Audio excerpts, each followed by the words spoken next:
grosse nouveauté importante cette année au Salon de Détroit sur le stand BMW avec ce nouveau modèle, le BMW X2. Donc c'est le premier SUV compact de la marque Ozellys qui soit doté d'une fibre sportive, en tout cas de façon naturelle. Alors ce BMX2 s'intercale dans la gamme entre le X1 et le X3. Mais ce X2 a la particularité d'être 8 cm plus court que le X1, soit 4,36 m de long. Il est également plus bas au niveau de la garde au toit, ce qui lui confère donc une allure musclée, un style très trapu, et donc tout son caractère sportif. Autre particularité de ce X2, c'est que ce soit le premier modèle de la gamme à inaugurer donc cette nouvelle calandre. Les haricots sont inversés, sont plus larges, ce qui lui donne donc encore une fois un caractère très musclé, pas mal d'agressivité. Autre première sur ce modèle, c'est également le premier à intégrer un kit carrosserie M Sport X.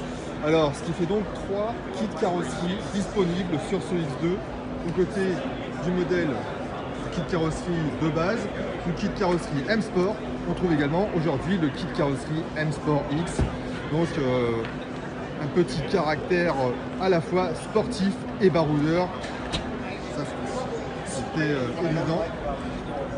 En tout cas, il est assez réussi, on avait adoré le concept. Donc le modèle de série est resté très fidèle à celui-ci. Très musclé.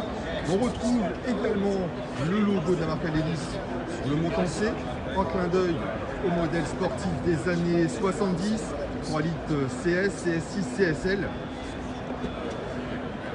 Au niveau des prix, ce X2 va débuter à 32 450 €, soit 2000 € de plus que le X1. À ce prix-là, vous profiterez de la motorisation essence 1,8 litre, évidemment, 18i.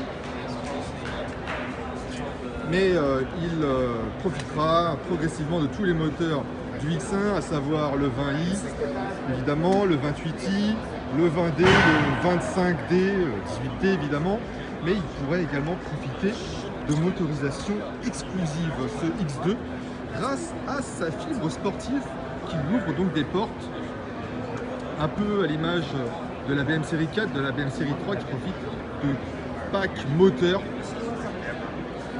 exclusif.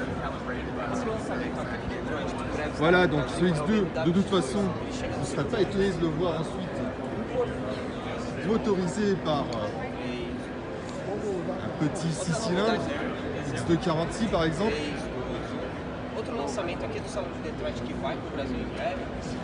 Ça lui irait très bien.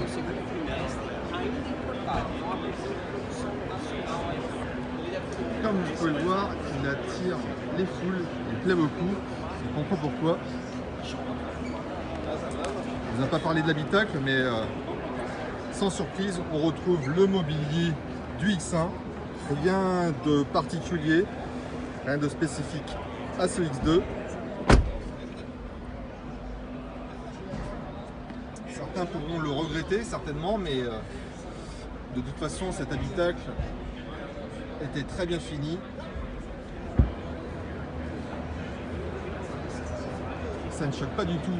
Alors, une question que certains pourront se poser concerne l'habitabilité aux places arrière. Donc, j'ai testé. L'espace aux jambes est très correct. La garde au toit est également plutôt correcte, bien que ce modèle soit équipé d'un toit ouvrant panoramique. Allez, je vous refais la démo. Voilà. Du haut de mes 4,76 m, du haut de mon 1,76 m, il me reste environ 5 cm au niveau de la garde au toit. Donc c'est plutôt correct. L'espace aux jambes également suffit largement pour un modèle de ce segment. Donc pour des relativement courts trajets, ça devrait aller. C'est sûr que ça va faire un carton ce X2.